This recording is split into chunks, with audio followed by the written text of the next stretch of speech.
Hi, everyone. We're super excited to welcome you to this boot camp on running high impact, values-driven social campaigns for your nonprofit. We've got about 30 minutes with some time saved for Q&A at the end. We'll run through the agenda and are just super excited to be here with you. So campaigns offer an opportunity for your organization to highlight the ways that it deeply understands its stakeholders, the cadence of their year, their values, and what kinds of content they respond to.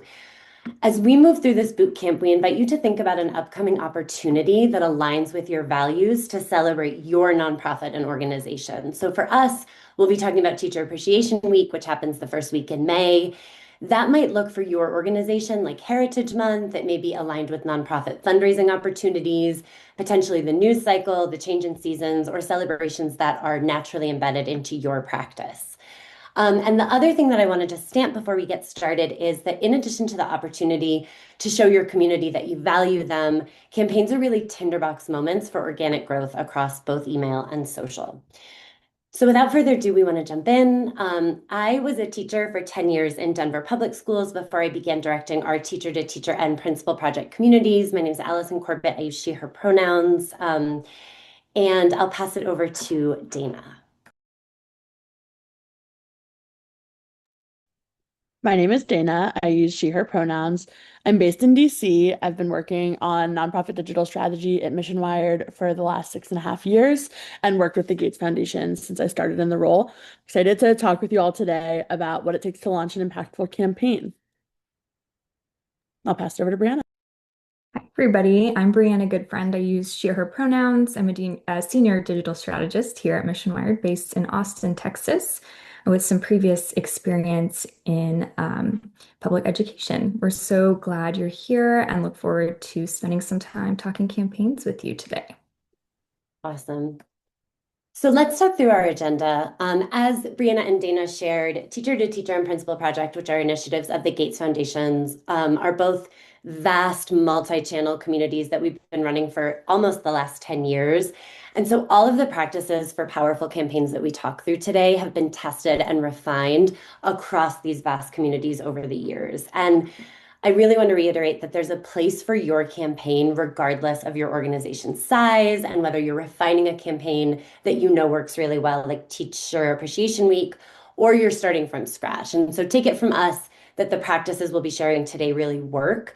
And Dana and Brianna and the team and I will be here afterwards to async about the ways that this applies to your organization.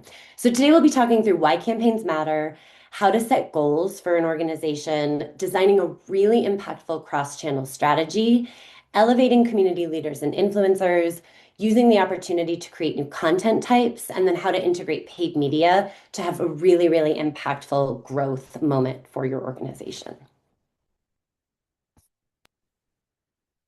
Before we dive into sharing our best practices for launching campaigns, we wanted to do a quick pulse check on the experiences your organization might already have with campaigns.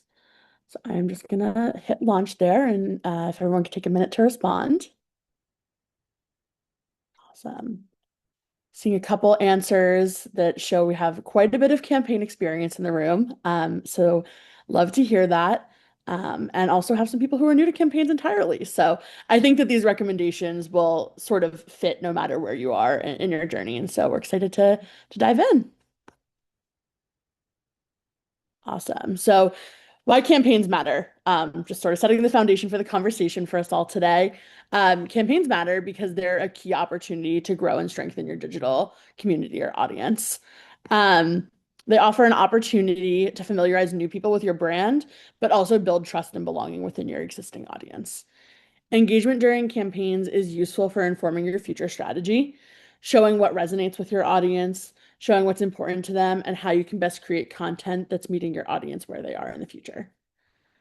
Launching successful campaigns also depends on selecting the right moment in the calendar. We know that's going to vary across organization, but one of the key things here is that you're picking one of significance to the community that you work with.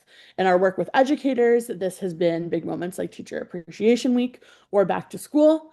We've also looked for other moments to make our own moments in the calendar for educators. So we've looked to Heritage Months and other important seasons like assessment season for educators as well. Awesome.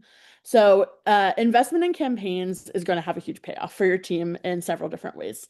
With every campaign we've ever launched, we've seen increased engagement from our audience, not only with audience members liking content, sharing content, and leaving comments, but we've also seen increased interaction and unity amongst community members themselves. We've also seen significant audience growth.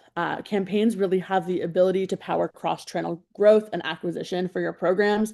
In our case, we've really focused on growing our email list from our social campaigns. We also see community leaders really step up during campaign moments and spearhead engagement. This leadership also has lasting power in the communities and can lay the foundation for future engagement and collaboration. And finally, we've also found that campaign content can have an incredible payoff in terms of evergreen value for your digital community. The assets you create can be banked and reshared and refreshed later. High engaging digital experiences are also ones that audience members are going to come back to again and again throughout the year. Awesome. So the case study I wanted to share here with you from our work is Teacher Appreciation Week. For us and for you, campaign planning should always start with the question, what is our community expressing that they want, right, and need right now? And then you design engagement experiences and wraparound content for all of your digital channels that echoes those sentiments.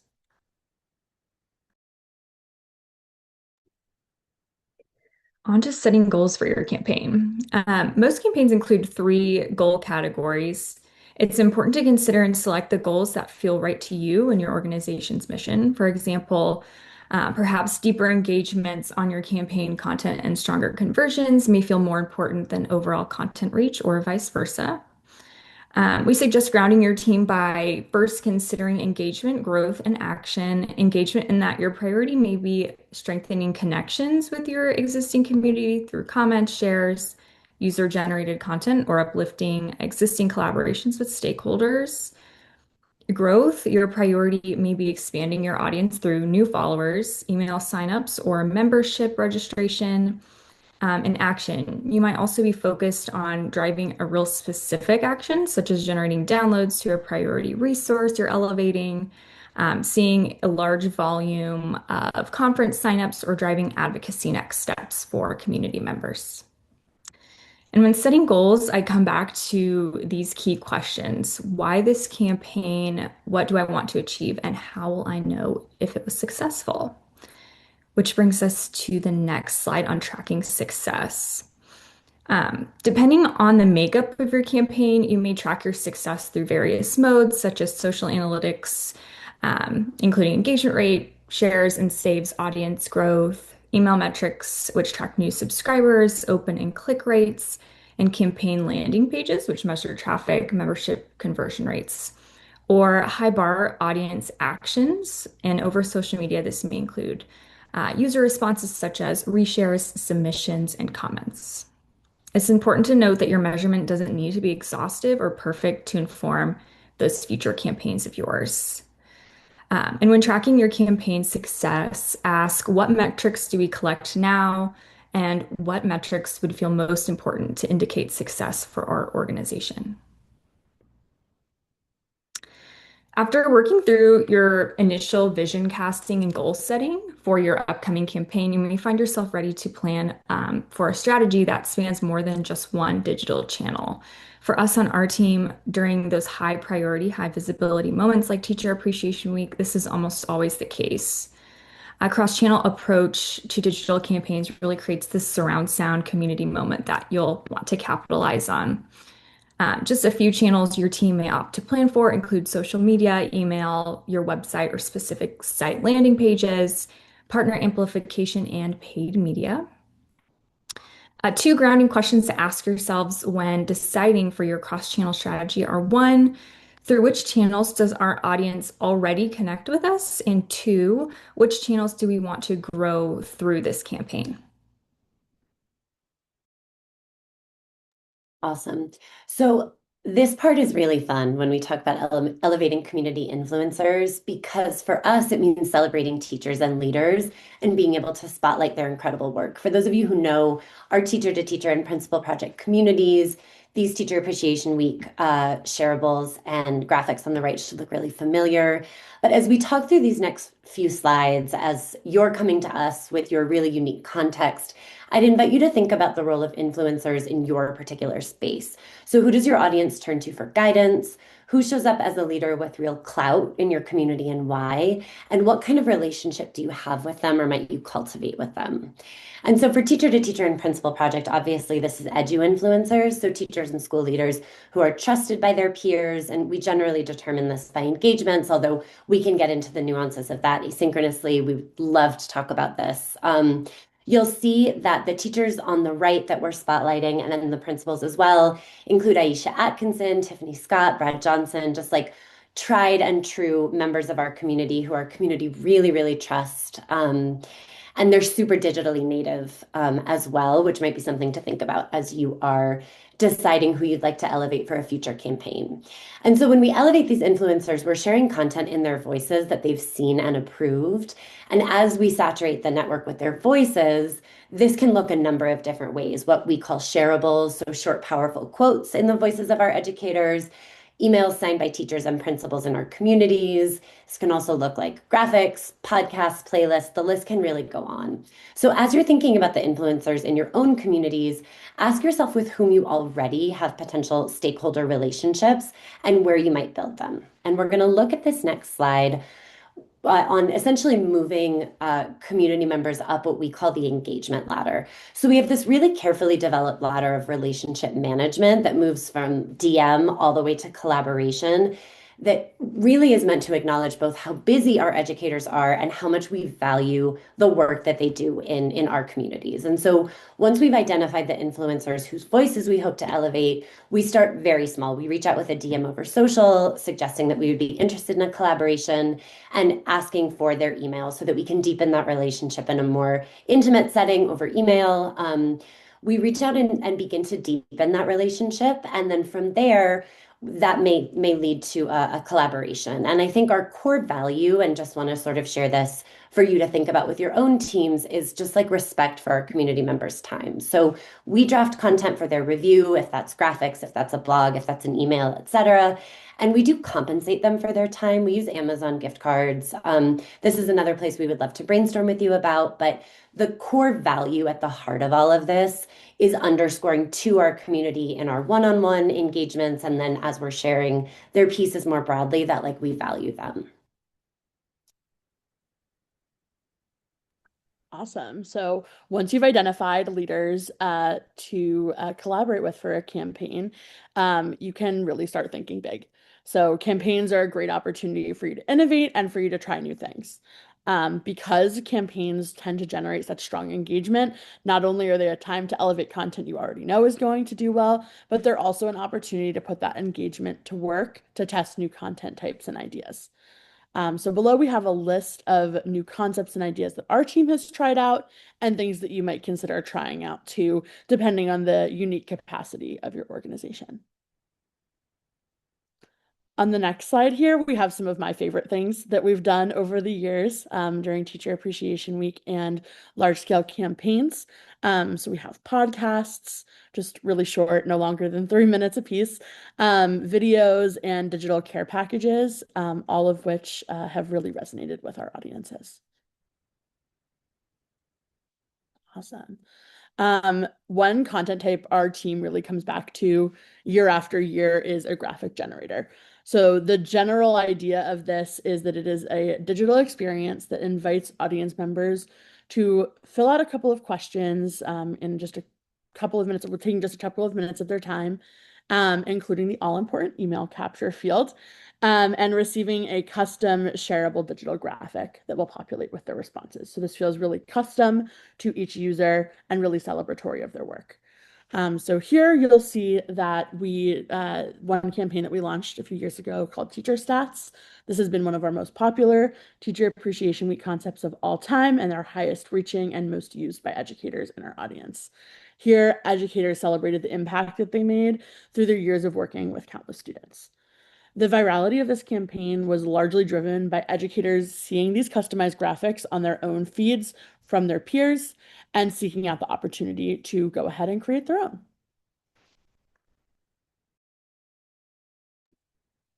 All right. When it comes time to start planning for your new content, ask first what new content type feels energizing, fitting, and manageable for my organization. Dana already mentioned some content ideas for campaigns that our team first ideated around in the brainstorming, vision casting stage of planning and later executed on over the years. To revisit content like videos or podcasts created with community members, downloadable givebacks, ready to use resources, and stakeholder quotes to elevate across channels are just a few ideas your own team might consider when landing on key content pillars for your campaign moment. From there, ask what do we need to put in place between now and our launch to execute? Remember to consider a realistic timeline against your team's roles and responsibilities, any outsourcing that your team may need to action on, and organize a campaign planner to track towards timely asset completion, building in, of course, enough time for internal review, applying any edits, and working out those last minute kinks. A little about integrating paid media and email capture here. As you all know, campaigns can work as really powerful audience acquisition opportunities and also can sustain community growth through paid promotion of campaign content on social, casting a much wider net to your target audiences, landing pages with resources that require that email capture and email sign up for future content or opportunities, really extending the community buy-in beyond just the campaign moment. Through paid ad campaigns, outreach to organization partners and individual collaborators, and of course, the organic enthusiasm around the generators that Dina highlighted just a minute ago. The annual Teacher Appreciation Week campaigns that we managed consistently grew the teacher to teacher and principal project audiences year after year. Just one small illustration of how we accomplished this through our capturing of educator emails through campaign engagements. We actually grew the teacher to teacher email audience by 125,000 educators over the last 5 years. And we've included some snapshots of our creative and strategy over here on the slide. We've included a glance at one of our digital campaign tent poles, that customizable graphic generator created by our team here in-house, some paid media graphics that we've used to promote the generator conversions, and a screenshot of a sample of our one-to-one outreach over direct messages on social. Love it. And our sort of piece that we want to focus on here is everybody's favorite part, which is backwards planning. So we want to talk a little bit about before the campaign, during the campaign, and after the campaign. So obviously before the campaign, your team is deciding on tentpole elements. So for us, we start with the theme. When we're thinking about Teacher Appreciation Week, for example, that's generally informed by social listening. So what is our community telling us that they need that year in that season? And from there, we move to copy, graphics, the core channels that will be holding the tentpoles of our campaign, a content calendar, which we'll come back to, who our co-creators and influencers are that we want to really be co-creating with and elevating. And then additional mediums, the generator that we talked about, and the paid strategy. I also want to share that we've worked with partners for some really, really successful campaigns in the past. For Teacher Appreciation Week, often we're partnering with Donors Choose and the Gates Foundation to ensure that teachers' requests for their classrooms are being honored. And I also want to talk about gifts that feel a little bit more manageable for like smaller scale campaigns. So whether that's access to paywalled content, playlist links, or downloadable elements, we've had a ton of success over the years with coloring pages, with bookmarks, things that are thematically really complementary. And so the bulk of the work is happening in that before campaign piece. But during the campaign, we really get to engage with the community. So it's so much fun to ensure that we're in our DMs, that we're signal boosting our teachers and principals, for example, during Teacher Appreciation Week. And so during the campaign, our content calendar is our source of truth. We make sure that we resource our team to be able to engage with our community during that super high priority moment. And then ideally, a campaign is generating high visibility for your organization. So ensuring that you're community managing replies that come in. And again, in that content calendar, that you're able to re-elevate and signal boost those core content pieces. So for example, when a teacher shares something heartfelt, we already have that in our content calendar to reshare, gorgeous generator shares, comments that really capture the spirit of the campaign, etc. So really want to kind of double click on the fact that it's a dynamic moment and that we're centering community voices. And then after the campaign, we get to dig into data, which I know a bunch of people on this call really love to do. And what it often elevates for us is strategic and creative takeaways for the coming year. So what high performers teach us about what our community is really craving. Also, things we expected to resonate that didn't. I'm sure that this resonates with the people on this call, that we've all tried something, we've swung big and missed, or it's our community is needing something different. And so high performers and low performers both have a place in our strategic planning. Another thing I think that's really resonant right now is auditing the social space. So where do things really have legs? Where might we continue to invest in the future? And how do we treat each of our platforms as complementary but unique pieces of our strategy? And then last but not least, we want to focus on final takeaways. As all of you know, the reason I think that we're all on this call is we know that campaigns can shape community perception of our organizations and missions in such positive ways. So Teacher Appreciation Week obviously is a really powerful occasion, but campaigns, regardless of their size, really go the distance. So wherever you're starting as an organization with your team, please reach out to us if there are places that we can be thought partners. We want to ensure that we are helping you and your team think through right sizing your goals, ensuring that campaigns are places to really build engagement, to build acquisition, and last but not least, really trusting what you know about your audience. And we're so excited to hear what this sparked for you. Brianna and Dana and I are all available asynchronously. If you have questions, we would love to talk through Teacher Appreciation Week campaigns or other campaigns that we have run across our practice, and would love to hear what this has raised for you as we've talked through.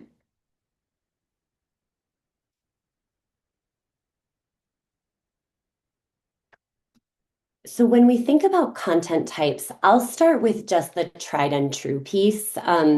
As we talked about, like those quotes from educators, which we call shareables, blog posts and co-creations with educators that really elevate answers to problems of practice that we've heard raised in the space from social listening. And then Dana or Brianna, would you guys want to dive into some of the content types that we've experimented with in the past? And I'm thinking about like our Teacher Appreciation Week T2T campaign, and some of the content types that we've elevated recently. Yeah, I think just to add on to what Allison is saying here, one thing that we've seen do really well universally is anything where we can elevate our leaders in our community. So I would say podcasts have done super well for us in the past. People want to hear firsthand from the people in your audience, people who they're seeing on your feed, people who they're seeing in their own feeds, and get sort of that deeper look into how they're managing the profession. I also think generally any content that feels immediately usable by educators, if it's sort of more practice focused, the next day is something that we've found just during a campaign, but also outside of a campaign, does really well for us. Awesome. I want to talk a little bit about the question in the chat about how often we run campaigns. Brianna, do you want to take us through the way that we think about campaigns for teacher to teacher and principal projects, and then we can talk more broadly as a firm? Yeah, absolutely. Because of the nature of the teacher to teacher and principal project communities, we really like to make sure that we are capitalizing on the star moments of the year. As Allison mentioned a little while ago, two of those that come immediately to mind are our Teacher Appreciation Week campaign, of course, and back to school. On the principal project side of things, we also elevate National Principals Month. And then, of course, we elevate our Heritage Months as well. So that's sort of where our focus is for these two unique communities. Love it. And then our campaigns across the firm, I think, as we mentioned at the top, can really depend on the priorities of our organizations, our partners. So whether we're thinking about Giving Tuesday, et cetera. Like if these are things that we can help your organization think about, we would love to talk asynchronously. Any other questions that we can be helpful in thinking through?